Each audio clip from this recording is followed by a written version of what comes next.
Hello guys. నాకు నిన్న మొన్న వీసా వచ్చినట్టుంది. బట్ ఆల్మోస్ట్ నేను జర్మనీకి వచ్చి 1 ఇయర్ అయిపోయింది.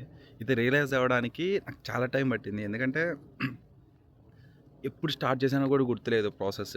బట్ ప్రాసెస్ ఫాస్ట్‌గా అయిపోయింది. అండ్ అప్లికేషన్స్ అయిపోయినాయి. అడ్మిషన్ వచ్చింది. ఆ కన్‌ఫ్యూజన్ స్టేట్ నుంచి ఏదో సాధిచ్చాను. ఒక కొత్త దాన్ని అచీవ్ చేయడానికి వెళ్తున్నాను అనే పాయింట్‌లో మొదలుపెట్టా. But end of the day 1 year complete అయింది. నా 2 సెమిస్టర్స్ కంప్లీట్ అయిపోయాయి. సో నన్ను చూసుకొని నేనే షాక్ అయ్యా. సో ఈ 1 ఇయర్‌లో నేను నేర్చుకున్న విషయాలు మీకు చెప్దాం అనుకుంటున్నా. ఎందుకంటే వచ్చే కొత్తలో చాలా ఎక్స్‌పెక్టేషన్స్‌తో వస్తాం. అందరితో పాటు నేను కూడా జెమినీ ఫోటోస్, ఇన్‌స్టాగ్రామ్ రీల్స్ ఇవన్నీ చూసినప్పుడు ఇలా ఉంటదా అని ఎక్స్‌పెక్టేషన్స్‌తో వచ్చా. బట్ ఇక్కడ రియాలిటీ ఎవరికి తెలీదు. అండ్ చాలామంది ఆలోచించేది సాలరీస్. బట్ ఇక్కడ ఎక్స్‌పెన్సెస్ ఎవడు మాట్లాడడు. సో ఈ వీడియోలో మనం ఇవన్నిటి గురించి డిస్కస్ చేద్దాం. జర్మనీకి రాగానే ఫస్ట్ నేను నేర్చుకున్న పాయింట్ భయం పోగొట్టుకోవడం. ఎందుకంటే ఇక్కడ భయంతో బతుకుతానంటే అస్సలు చాలా కష్టం. ఎందుకంటే నాకు చిన్నప్పుడు చాలా ఉండే. చిన్నదాన్ని పెద్దాన్ని భయపడేటోడిని. బట్ ఇప్పుడు ఈడికొచ్చిన తర్వాత చాలా నేర్చుకున్నా. ఈడేంట్రా పీపీ శ్మశానానికి తీసుకొచ్చారనుకుంటారా? అంటే ఇక్కడి నుంచి స్టార్ట్ చేద్దాం అనుకుంటున్నా. ఎందుకంటే నాకు శ్మశానం అంటే భలే భయము. బట్ ఈడికొచ్చిన తర్వాత మా ఇంటి పక్కనే ఉండే. సో రోజు ఇక్కడ వాక్ చేస్తూ చేస్తూ చేస్తూ ఫైనలీ ఆ భయం అనేది పోగొట్టుకున్నా. So everything need one step to start anything. అది నేను బాగా అర్థమైంది ఇక్కడ నాకు. ఇంకా వీసా ఇవన్నీ కూడా చూసుకుంటే అన్నీ జుప్పున అయిపోయినాయి. అడ్మిషన్ వచ్చేసింది, బాగానే ఉంది. కొత్త మనుషులు ఎలా ఉంటారో ఏంటో అనుకొని వచ్చా. ఈడికి వచ్చిన తర్వాత ఫస్ట్ పాయింట్, మనం అందరితో కలవాలి. నేను ఎవరితో కలవను, నేను ఇలానే ఉంటాను, సోలోగా ఉంటానంటే చాలా కష్టం ఇక్కడ. ఎందుకంటే కమ్యూనికేషన్ చాలా ఇంపార్టెంట్. మీరు నలుగురితో మాట్లాడితేనే ఏదైనా ఇష్యూ వచ్చినప్పుడు ఏ టైంలో ఎవరు హెల్ప్ చేస్తారో మనకే తెలియదు. సో ఖచ్చితంగా అందరితో కమ్యూనికేట్ అవ్వాలి. దాంతోపాటు ఇంకో బెస్ట్ థింగ్, వచ్చిన కొత్తల్లో మన అనుకున్న వాళ్ళు అందరితో మాట్లాడండి. ఒక కమ్యూనిటీ ఫిక్స్ అయ్యి ఆ కమ్యూనిటీలో మట్టుకే ఉండిపోవడాన్ని మటుకు ఆలోచించకండి. లైక్ మన తెలుగు పీపుల్ ఉన్నారు, వాళ్ళతో కమ్యూనికేట్ చేయండి, ఫ్రెండ్స్ పెంచుకోండి. అలా అని చెప్పి మిగిలిన వాళ్ళతో మాట్లాడకుండా ఉండడం ఇలా చేయొద్దు. ఖచ్చితంగా అందరితో మాట్లాడండి, అందరితో కనెక్షన్స్ పెంచుకోండి. ఇది చాలా ఇంపార్టెంట్. వచ్చిన కొత్తలో నేను చాలా హోమ్ సిక్ ఉండే. ఇలాంటి టైంలో నాకు ఫ్రెండ్సే బాగా హెల్ప్ చేశారు. సో ఫ్రెండ్స్ అనేది చాలా ఇంపార్టెంట్ ఇక్కడ. ఇంకో పెద్ద టాస్క్ కుకింగ్. నాకు అసలు వంట రాదు. సో ఇక్కడికి వచ్చిన తర్వాత చాలా కష్టపడ్డా వంట నేర్చుకోవడానికి వీటన్నిటికీ. మోస్ట్లీ యూట్యూబ్ ప్రిఫర్ చేసేటోడిని. లేదు ఒక నార్మల్ టైమ్స్ అయితే ఇంట్లో వాళ్ళకి కాల్ చేసి అడిగేటోడిని. సో నా బెస్ట్ సజెషన్ కుకింగ్ నేర్చుకోరా అండి. లేదంటే మన వంట మనమే తినలేం. అన్ని సిచ్యువేషన్స్లో వచ్చి ఎవరినో వచ్చి కుక్ చేస్తా అంటే కుదరదు. ఖచ్చితంగా మనం కుక్ చేసుకోవాలి. లేకపోతే ఎక్కడ బ్రెడ్ న్యూడిల్ అది బతికేయాలి. మన వల్ల కాదు. సో ఖచ్చితంగా కుకింగ్ నేర్చుకోండి. ఇది చాలా హెల్ప్ అవుతుంది. కుకింగ్ లేకపోతే చాలా కష్టం. కుకింగ్తో పాటు మంచి అకామిడేషన్ సెట్ చేసుకోండి. మీరు అకామిడేషన్ చూస్ చేసుకునేటప్పుడు మీది ఏ టైప్ చూసుకుంటే బెస్ట్ అంటే, మీరు ఒకవేళ ఐ కెన్ మేనేజ్ అనే టైపు అయితే మీరు సింగిల్ రూమ్స్ యూస్ చేసుకోవచ్చు. లేదు నాకు కొంచెం హోమ్ సిక్నెస్ ఉంటుంది అండ్ ఫ్రెండ్స్తో బాగా కమ్యూనికేట్ అయ్యేటోడిని అండ్ ఎక్కువ నలుగురిలో తిరిగేటోడిని అయితే ఖచ్చితంగా 2 షేరో లేకపోతే ఒక బ్యాచ్‌లోనో ఎలానా అకామిడేషన్ చూసుకోండి. ఎందుకంటే మీరు వచ్చిన కొత్తలో ఖచ్చితంగా లోన్లీనెస్ ఉంటుంది, హోమ్ సిక్నెస్ ఉంటుంది, ఎవ్రీథింగ్. ఎందుకంటే ఇవన్నీ నేను ఫేస్ చేశా. చాలామంది అనుకుంటూ ఉంటారు చాలా స్ట్రాంగ్గా ఉంటాను నేను అనేసి.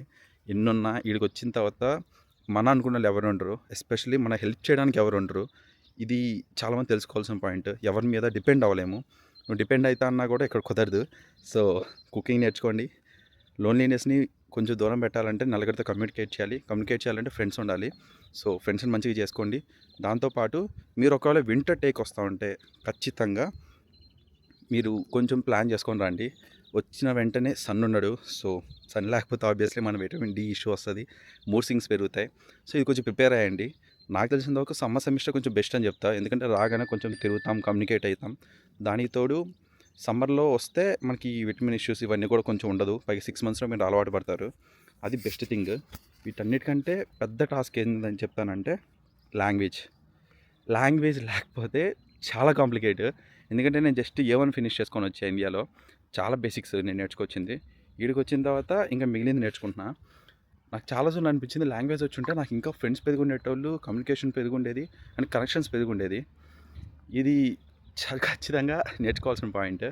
సో వచ్చిన కొత్తలో ఇవన్నీ ఎక్స్పీరియన్స్ చేశా. ఇంకా క్లాసెస్ అంటే అయ్య బాబోయ్! నాకు ఇండియాలో ఉన్నప్పుడు ఎక్స్పెక్టేషన్స్ ఎలా ఉండే అంటే ఏముంది లేరా ఇప్పుడు యూఎస్, యూకేలో మా ఫ్రెండ్స్ ఆల్రెడీ ఉన్నారు.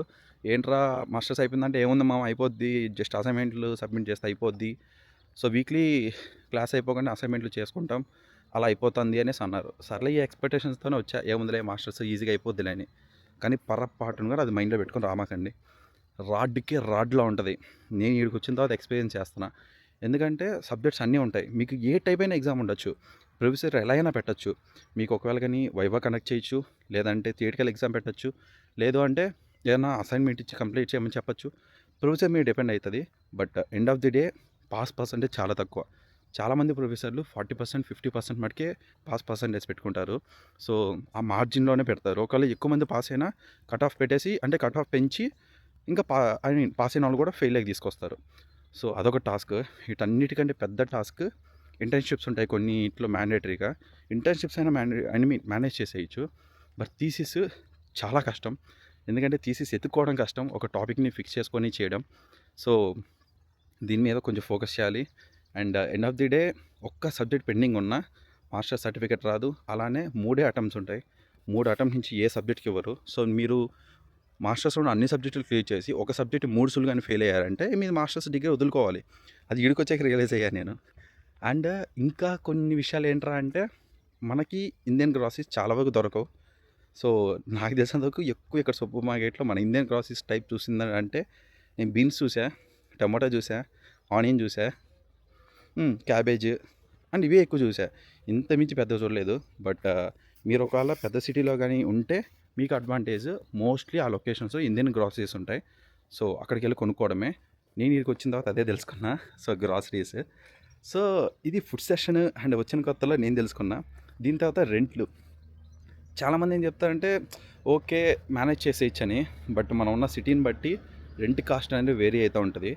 నేను ఉన్నది కొంచెం రిమోట్ లొకేషను. నా దగ్గరే ఆల్మోస్ట్ ఆల్ 450 యూరోస్ ఎంతో నడుస్తుంది. సో ఆల్మోస్ట్ ఆల్ ఇంచుమించు ఈ రోజు రేటు ప్రకారం 47,000 అరౌండ్.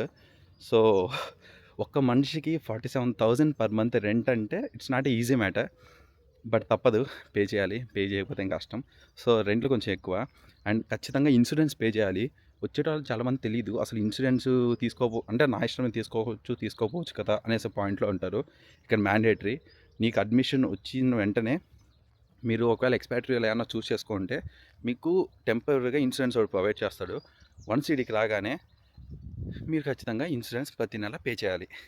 సో మీ ఏజ్ని బట్టి మళ్ళీ ఇన్సూరెన్స్ అమౌంట్ అనేది చేంజ్ అవుతూ ఉంటుంది. బట్ రఫ్లీ తక్కువలో తక్కువ 144 యూరోస్ ఇంచుమించు 15,000. సో 15,000 మీరు నెల నెల పే చేయాలి. ఇది యూజ్ చేసినా చేయకపోయినా ఇది మ్యాండేటరీ. ఇఫ్ ఇన్ కేస్ మీరు కానీ పే చేయకపోతే ఖచ్చితంగా మీ అడ్మిషన్ అనేది దొబ్బుద్ది.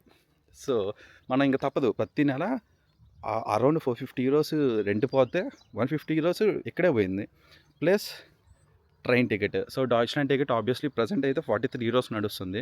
అదొకటి. ఇంకా మొబైల్ రీఛార్జ్. సో ఇవన్నీ కూడా ప్రతి నెల తప్పనిసరిగా అయ్యే ఖర్చులు.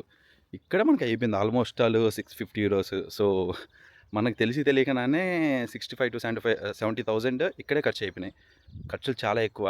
మనం అనుకుంటూ ఉంటారు పార్ట్ టైం కొడితే అయిపోద్ది కదా అని. లీగల్‌గా మ్యాక్స్ 1,000 మించి మనం సంపాదించలేము. సో 1,000-1,200 మ్యాక్స్ టు మ్యాక్స్ అది. సో 1,000-1,200 యూరోస్ అంటే మనకి 1,00,000 నుంచి 1,20,000 తీసుకోవచ్చు. ఎందుకంటే 100 వేసుకున్న యావరేజ్‌గా. సో ఖర్చులు కూడా చాలా ఎక్కువ. దాంతో ఫీజులు కట్టేసుకుంటా ఈడికి వచ్చిన తర్వాత ఆ ఉన్న మనీతో నేను ఇంటికి పంపించేస్తానంటే చాలా కష్టం. సో మీరు కొంచెం ముందుగానే ప్రిపేర్ అయ్యారండి. నేనేమనుకొని వచ్చానంటే యాక్చువల్లీ నేను కూడా క్రెడిట్ తీసుకున్నా. సో ఈడికి వచ్చిన తర్వాత ఓకే పార్ట్ టైం చేసుకుందాం, ఎంతో కొంత మనీ రిటర్న్ చేస్తూ ఉందామంటే కష్టం. నాకు చాలా స్ట్రగుల్ ఫేస్ చేశా. ఎందుకంటే ఎవ్రీ మంత్ వచ్చిన ఫస్ట్ 1 ఇయర్ బ్లాక్డ్ అమౌంట్ ఉంటుంది. కానీ రాగానే పార్ట్ టైం మీద పడిపోయామంటే సబ్జెక్ట్స్ మేనేజ్ చేసుకోవడం కొంచెం కష్టం. అండ్ క్లాసెస్ అన్నీ పర్ఫెక్ట్గా అటెండ్ అవ్వలేము. సో ఫస్ట్ 6 మంత్స్ అయితే నేను స్టడీస్కి ప్రిఫర్ చేయమని చెప్తా. మీకు ఈ గ్యాప్లో ఫ్రెండ్ సర్కిల్ పెరుగుతుంది. అలానే సబ్జెక్ట్స్ క్లియర్ చేయడానికి స్కోప్ పెరుగుతుంది. దాని తర్వాత ఆబ్వియస్లీ పార్ట్ టైం చేయాల్సిందే. లేదు మీకు ఆల్రెడీ ఎక్స్పీరియన్స్ ఉంది అంటే ఖచ్చితంగా నేను సజెస్ట్ చేసేది ఇంటర్న్‌షిప్ లేదంటే వర్క్ స్టూడెంట్ కొట్టేదాన్ని ట్రై చేయండి. యాక్చువల్లీ నేను ట్రై చేస్తున్నా. బట్ నాకు ఇండియాలో ఎక్స్పీరియన్స్ లేదు. కొంచెం టైం పడుతుంది. So end of the day ఇలా నడుస్తుంది ప్రెజెంట్. బట్ 1 ఇయర్ తర్వాత మీకు ఖచ్చితంగా వీసా ఎక్స్టెన్షన్ అనేది ఉంటుంది. సో మనకు మోస్ట్లీ నా విషయంకు ఇప్పుడు వీసా మీకు 1 ఇయరే ఇచ్చుంటారు. వీసా ఎక్స్‌పైర్ అయ్యే 2 మంత్స్ ముందే మళ్ళీ వీసాకి అప్లై చేయాలి. ఇప్పుడు మెజారిటీ సిటీస్‌లో మీకు మళ్ళీ బ్లాక్డ్ అకౌంట్ అడుగుతున్నారు. ఇది గుర్తుపెట్టుకొని రండి. నేను వచ్చిన కొత్తల్లో ఒక్కసు చూపిస్తే సరిపోద్ది కదా అనుకున్నా. బట్ లేదు. ప్రెజెంట్ ఈళ్ళు మళ్ళీ బ్లాక్డ్ అకౌంట్ అడుగుతున్నారు. సో ఫస్ట్ వచ్చేటప్పుడే ఇప్పుడు ఆల్మోస్ట్ ఆల్ 12,000 చేంజ్ యూరోస్ ఉన్నాయి. 12,900 చేంజ్. సో ఇంచుమించు 13 లాక్స్ చేంజ్ పడుతుంది. ఈడికి వచ్చిన తర్వాత మళ్ళీ బ్లాక్డ్ అకౌంట్ అడుగుతున్నారు. సో మళ్ళీ వితిన్ 1 ఇయర్లో 13 లాక్స్ చేంజ్ అంటే కొంచెం ఆలోచించుకోండి. యాక్చువల్లీ రీసెంట్గా నేను కూడా చాలా ఇష్యూ ఫేస్ చేశాను దీనివల్ల. సో ఇది ఈడికి వచ్చిన తర్వాత నేను తెలుసుకున్న విషయాలు వీటన్నిటిని ఎలాగోలా ఓవర్కమ్ చేశా కూడా వెదర్. సో మనం ఫొటోస్లో వీడియోస్లో చూడడానికి చాలా బాగుంటుంది. ఎందుకంటే స్నో పడతా ఉంటే చూడడానికి చాలా బాగా అనిపిస్తుంది. బట్ నాకు వచ్చిన వెంటనే ఫస్ట్ సమ్మర్లో ఎంటర్ అయ్యాను. సమ్మర్లోనే 6 degrees 5 degrees కొన్ని కొన్నిసార్లు నైట్లు 0 వెళ్ళిపోద్ది. సమ్మర్లో మార్చ్లో వచ్చా లాస్ట్ ఇయర్ నేను 2025 మార్చ్ 16 కట్టే ల్యాండ్ అయ్యా అక్కడ. సో నాకు అనిపించింది ఏంటంటే వచ్చిన కొత్తల్లో ఏంట్రా సమ్మర్ అన్నారు కదా, సమ్మర్ అది కూడా మార్చ్, ఇండియాలో ఏమో వాచిపోతున్నాయి ఎండలు, బట్ ఇక్కడేమో తీరిపోతాను చలి. సో అప్పుడు నాకు అనిపించింది ఓడి అమ్మ జీత సమ్మర్లోనే ఎలా ఉంది, వింటర్లో ఎలా ఉంటుంది అనుకున్నా. బట్ ఏప్రిల్ ఎండ్కి కొంచెం బెటర్ అయింది వెదర్. మళ్ళీ స్టార్ట్ అయిందనమాట మ్యూజిక్ నాకు. సో ఎప్పుడైతే సెప్టెంబర్ వచ్చేసిందో చలి అప్పటి నుంచి మొదలైపోయింది. అనుకున్న దానికంటే చాలా ఎక్కువ చలి ఉండింది. అంటే ఫస్ట్ స్నో పడిన 2 రోజులు బాగానే ఉన్నింది. 3వ రోజు నుంచి చిరాకు వచ్చేసింది. సన్ అస్సలు లేడు. బయటికి వెళ్ళాలంటే 3 లేయర్స్ 4 లేయర్స్ కూడా బట్టలు వేసుకోవాలి. షూస్ అండ్ హ్యాండ్ షూ వేసుకోవాలి. అండ్ దాంతోపాటు క్యాప్ పెట్టుకొని అయ్యి బాబోయ్ ఫుల్లీ ప్యాక్డ్. ఒక హాఫ్ అన్ అవర్ బయటికి వెళ్ళి రావాలంటే ఇన్ని వేసుకోవాలి. మన బాడీ మనకి వెయిట్ అంటే దీని అమ్మ జీవితం. మళ్ళీ ఇవన్నీ వేసుకొని ఒక హాఫ్ అన్ అవర్ 1 అవర్ బయట ఉన్నట్టు ఫుల్ వెయిట్ అనిపించేది. సో వింటర్ ఫస్ట్ 2 డేస్ బాగుంటుంది. బట్ తర్వాత చాలా కష్టం. మనుషులే కనిపించరు. లోన్లీనెస్, ఈ డిప్రెషన్ అంతా కూడా ఫస్ట్ టైం ఎప్పుడు పేర్లు వినేటోని, బట్ ఫస్ట్ టైం ఎక్స్పీరియన్స్ చేశా. అయ్యో బాబోయ్ అదొక పెద్ద టార్చర్. బట్ చెప్పా కదా తప్పదు, ప్రతిది ఒక ఫేజ్. సో ఇప్పుడు ప్రజెంట్ అయితే మార్చ్. సో మాకు ఎక్కడైతే వింటర్ అయిపోయింది, బట్ స్టిల్ చల్లగానే ఉంది. ఇప్పుడు కూడా టెంపరేచర్ 5 ఉంది, 5 degrees ఉంది. అది కూడా మిట్ట మధ్యాహ్నం. సో చాలా కాంప్లికేట్స్ ఫేస్ చేయాలి. వెదర్ అయితే మటుకు చాలా టఫ్. సో వెదర్ని ఫేస్ చేస్తామంటేనే రండి. వెదర్ని ఫేస్ చేయలేకపోతే చాలా కష్టం. ఎస్పెషల్లీ హెల్త్ ఇష్యూస్ ఉన్న వాళ్ళు కొంచెం చూసుకోండి. ఇక్కడ ఇంకో పెద్ద రియలైజ్ అవ్వాల్సిన పాయింట్ హెల్త్ సెక్టర్ నా తెలిసినందుకు వరస్ట్. నా తెలిసినందుకు నీకు ఒక బాగా ఫీవర్ వచ్చేసి హాస్పిటల్కి వెళ్ళి నా వల్ల కావట్లేదురా బాబు అంటే వాళ్ళు సింపుల్గా ఒక గ్రీన్ టీ ఇచ్చి ఇది తాగేసి సరిపోద్ది అంటారు. నా జీవితంలో మొట్టమొదటిసారి డాక్టర్ని తిట్టుకున్న రోజులు ఉన్నాయి. అసలు వరస్ట్గా వరస్ట్. ఎవరన్నా హెల్త్ ఇష్యూస్ ఉన్నా ఏమన్నా ఉంటే ఖచ్చితంగా చూసుకొని రండి. ఇక్కడికి వచ్చిన తర్వాత చాలా ఇష్యూస్ ఫేస్ చేశాను నేను కూడా. వింటర్ అయిందంటే నీకు ఆల్రెడీ డిప్రెషన్ ఉంటుంది. విటమిన్ ఇష్యూస్ రావడం వల్ల చాలా వీక్ అయిపోతాం. ఆ టైంలో ఏమన్నా కొంచెం సిక్ అయ్యారంటే ఇంకంతే. సో మెడికేషన్ ఖచ్చితంగా తెచ్చుకోండి. నేను ఇండియాకి లాస్ట్ టైం ఆల్రెడీ ఇక్కడికి వచ్చిన తర్వాత వితిన్ 6 monthsలో ఇండియాకి వెళ్ళేసి వచ్చాను. సో అప్పుడు నాకు అర్థమైంది. సో ముందుగా ఇక్కడికి వచ్చిన తర్వాత నాకు మా సీనియర్స్ చెప్పడం వల్ల సో వింటర్లే కొంచెం ఆలోచించుకొని విటమిన్ ట్యాబ్లెట్స్ అవి ఇవన్నీ తెచ్చుకున్నా. ఈవెన్ సమ్మర్లో కూడా కొన్నిసార్లు విటమిన్ ఇష్యూస్ వస్తాయి కొంతమందికి. So vitamin tablets mandatory. Vitamin tablets ఖచ్చితంగా తెచ్చుకోండి. దాంతోపాటు అండ్ డోలో హెడేక్టివ్, బాడీ పెయిన్స్ అండ్ మీకు ఏమన్నా ఆల్రెడీ ఇష్యూస్ ఉంటే వాటికి మెడికేషన్ తెచ్చుకోండి. ఇక్కడ పేరుకి ఇన్సూరెన్స్ కడుతున్నాం, బట్ అస్సలు వరస్ట్కే వరస్ట్. మెడికల్ ఫీల్డ్ అయితే వరస్ట్ అని చెప్తే ఇక్కడ. కాకపోతే మనకు మ్యాండేటరీ కాబట్టి డబ్బులు కట్టాలి. So end of the day నేను మ్యాక్సిమం ఇన్ఫో ఇచ్చా, బట్ స్టిల్ ఇంకా ఏదో మిస్ అవుతున్న ఫీలింగ్ ఉంది. Let's see. ఒకవేళగా నేను గుర్తొస్తే నెక్స్ట్ వీడియోలో ఫార్వర్డ్ చేస్తా. And one more thing, next వీడియోలో ఇక్కడ ఆల్రెడీ సివిల్ డిపార్ట్మెంట్లో మాస్టర్స్ చేస్తున్న ఒక పాడ్కాస్ట్ చేశాను. తనకు ఆల్రెడీ 10 years ఎక్స్పీరియన్స్ ఉంది ఇండియాలో. దాని తర్వాత ఇక్కడికి వచ్చి మాస్టర్స్ చేస్తున్నారు. సో తను ప్రాసెస్ ఎలా చేసింది ఏంటి అంటే ఇండియాలో ఆల్రెడీ ఎక్స్పీరియన్స్ ఉంది. అండ్ ఇక్కడికి వచ్చిన తర్వాత ఎక్స్పెన్స్ యూజ్ అయిందా లేదా, అండ్ ఇండియాలో మంచి పెయినే ఉండే, ఆ పెయిన్ వదులుకొని మరీ ఇక్కడికి వచ్చారు. సో వాళ్ళ పాయింట్ ఆఫ్ వ్యూలో మొత్తం పాడ్కాస్ట్ ప్లాన్ చేశా. So stay tune. జై హింద్.